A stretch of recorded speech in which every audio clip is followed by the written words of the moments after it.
نحمده ونصلي على رسوله الكريم اما بعد فاعوذ باللہ من الشیطان الرجیم بسم اللہ الرحمن الرحیم۔ جانشین سید ابرار کی باتیں کریں، مصطفیٰ کے پہلے پہلے پیار کی باتیں کریں، جن کی نظروں میں ہمیشہ جلوائے جانا رہا، عاشقوں کے قافلے سالار کی باتیں کریں۔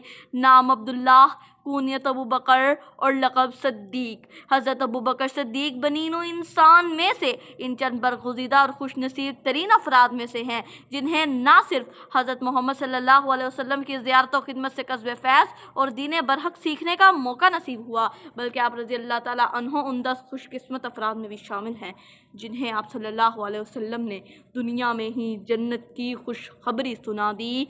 امیر المؤمنین ہیں آپ، امام المسلمین ہیں آپ، نبی نے جنتی جن کو کہا، صدیق اکبر ہیں آپ۔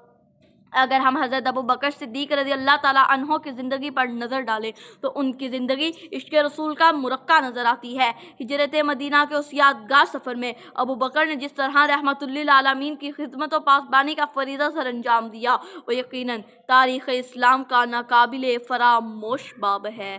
شب ہجرت بھی تھا جو ہم سفر محبوب داور کا، شب ہجرت بھی تھا جو ہم سفر محبوب داور کا، وہی وارث بنا سرکار کے محراب و منبر کا۔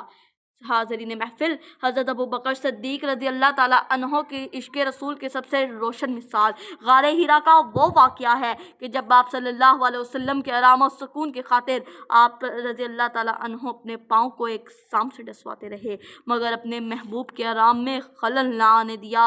جو یار غار محبوب خدا صدیق اکبر ہے، جو یار غار محبوب خدا صدیق اکبر ہے، وہی یار مزار مصطفیٰ صدیق اکبر ہیں۔ ایک مرتبہ حضور صلی اللہ علیہ وسلم کی خدمت میں حاضر ہو کر آپ اپنے پسندیدہ اعمال و عبادات پیش کر رہے تھے کہ حضرت ابو بکر صدیق رضی اللہ تعالیٰ عنہ نے فرمایا کہ آنکھیں میری چہرہ آپ کا، مال میرا حکم آپ کا، بیٹی میری حرم آپ کا، اور خوش نصیبی دیکھیے کہ اللہ تعالیٰ نے آپ کی تینوں خواہشات کو قبول فرمایا۔ سفر ہجرت میں غار سون میں حضور اکرم صلی اللہ علیہ وسلم کا سر مبارک اپنی گود میں رکھ کے آپ صلی اللہ علیہ وسلم کے چہرے مبارک کا دیدار کرتے رہے۔ اسی طرح غزوہ تبوک کے موقع پر اپنے گھر کا تمام سامان حضور اکرم صلی اللہ علیہ وسلم کی خدمت اقدس میں پیش کر کے اپنی دوسری خواہش کو مکمل کیا، اور تیسری خواہش حضرت عائشہ رضی اللہ تعالیٰ عنہ کا آپ صلی اللہ علیہ وسلم کی زوجیت میں آنا۔ جناب صدر، وفا، ایثار، جانثاری اور عشق کا اگر رشتہ کوئی مالی وجود ہوتا تو وہ یعنی صدیق اکبر کی شکل میں ہوتا۔ یقیناً منبع خوف خدا صدیق اکبر ہیں، یقیناً منبع خوف خدا صدیق اکبر ہیں، حقیقی عاشق خیر الورا صدیق اکبر ہیں۔ حضرت ابو بکر صدیق رضی اللہ تعالیٰ عنہ کی محبوب خدا سے صلی اللہ علیہ وسلم سے عشق و محبت کی طرفہ نہ تھی، بلکہ رسول صلی اللہ علیہ وسلم بھی آپ رضی اللہ تعالیٰ عنہ سے خاص لگاؤ رکھتے تھے۔ ایک موقع پر آپ صلی اللہ علیہ وسلم نے ارشاد فرمایا، اللہ تعالیٰ نے مجھے تم لوگوں کی جانب معبوس فرمایا جب تم لوگوں نے مجھے جھٹلایا اور ابو بکر نے میری تصدیق کی۔